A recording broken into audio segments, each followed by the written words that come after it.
Alhamdulillah sudah sampai. Hei, tunggu.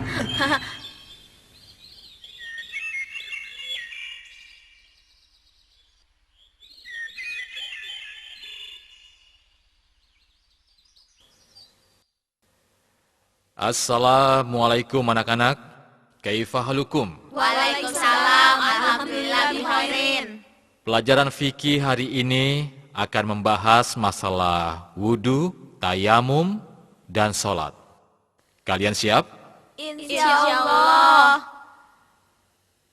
Anak-anak, wudu merupakan syarat syahnya sholat. Rasulullah pernah bersabda, artinya, tidak akan diterima sholatnya tanpa bersuci terlebih dahulu. Nah, sekarang siapa di antara kalian yang sudah bisa berwudu? Ayo, tunjukkan. Saya, Ustaz. saya Pak Ustadz. Saya juga Ustadz. Alhamdulillah, saya sudah bisa berwudu. Ya, baiklah.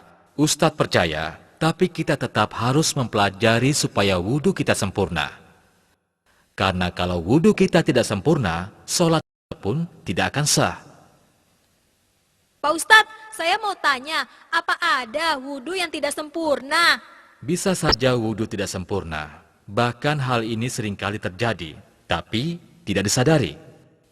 Karena itu kita harus mengetahui bagaimana wudu yang benar. Apa saja yang membatalkan wudu. Dengan demikian, kita akan tahu apakah wudu kita benar atau salah. Nah, sekarang kalian perhatikan baik-baik. Inilah cara wudu benar. Sebagaimana yang diriwayatkan oleh Imam Bukhari. Tolong anak-anak, perhatikan baik-baik. Mula-mula membaca bismillah. Kemudian mencuci kedua telapak tangan masing-masing 3 kali.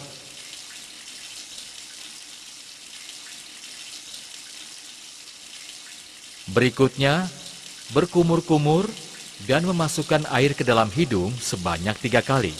Kemudian mengeluarkannya.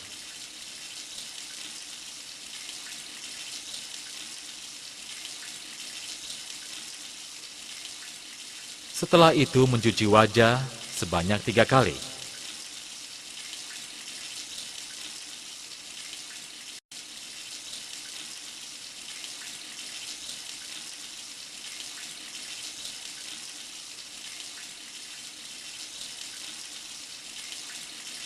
Lalu mencuci tangan kanan sampai siku sebanyak 3 kali.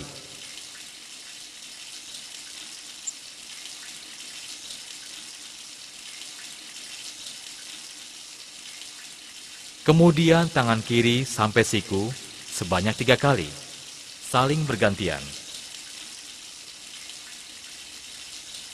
Seterusnya mengusap kepala dan mengusap telinga sebanyak 1 kali.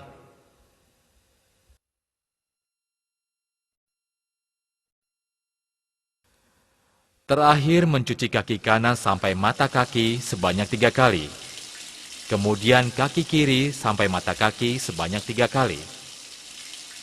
Saling bergantian.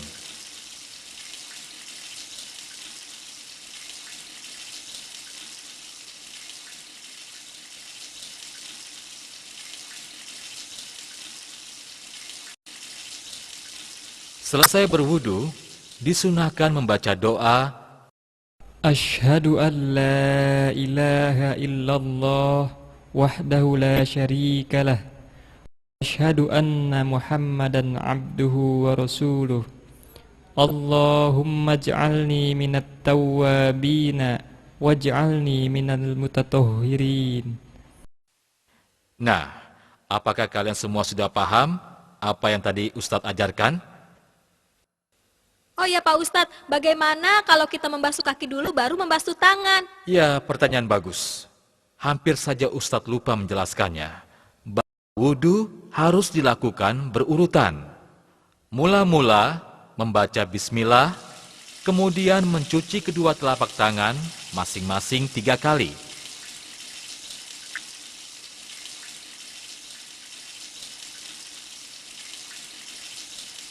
Berikutnya, berkumur-kumur dan memasukkan air ke dalam hidung sebanyak 3 kali, kemudian mengeluarkannya.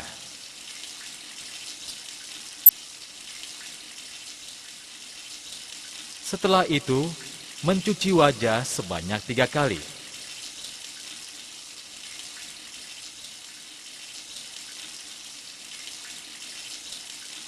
Lalu mencuci tangan kanan sampai siku 3 kali.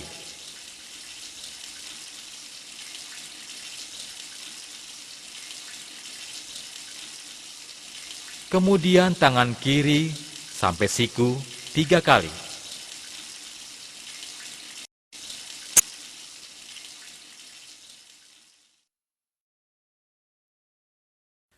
Seterusnya mengusap kepala dan mengusap telinga sebanyak 1 kali.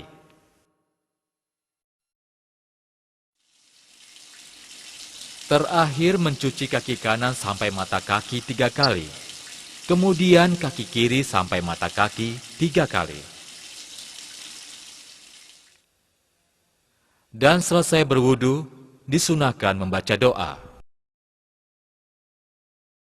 Pak Ustadz, apakah wudhu kita bisa dikatakan sempurna jika semua urutan wudhu kita lakukan? Tidak mesti, bisa saja wudhu yang telah kita lakukan bisa batal. Itu karena beberapa hal. Kalau begitu Ustadz, apa saja yang bisa membatalkan wudhu? Baiklah, sekarang perhatikan baik-baik. Wudhu yang kita lakukan dengan baik dapat batal akibat beberapa hal. Pertama, karena sesuatu yang keluar dari kemaluan depan dan belakang, baik dari kemaluan maupun dari kotoran. Kedua, tidur lelap.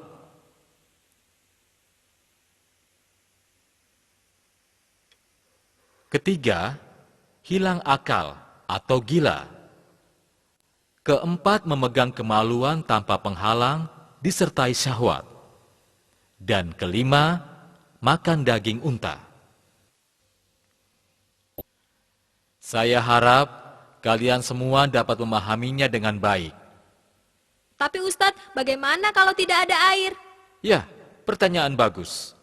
Jika tidak ada air, maka kita bisa tayamum dengan debu. Sebagaimana firman Allah. A'udzu billahi minasyaitonir rajim. وإن كنتم مرضى أو على سفر أو جاء أحد منكم من الغائط أو لامستم النساء فلم تجدوا ماء فتيمموا صعيدا طيبا فامسحوا بوجوهكم وأيديكم منه ما يريد الله ليجعل عليكم من حرج ولكن يريد ليطهركم وليتم نعمته عليكم لعلكم تشكرون. Al-Maidah ayat 6. Sesuai dengan ayat ini, maka kita bisa melakukan tayamum dengan cara menempelkan kedua telapak tangan ke tanah atau permukaan bumi yang berdebu, lalu meniupnya, kemudian mengusap muka dan kedua telapak tangan.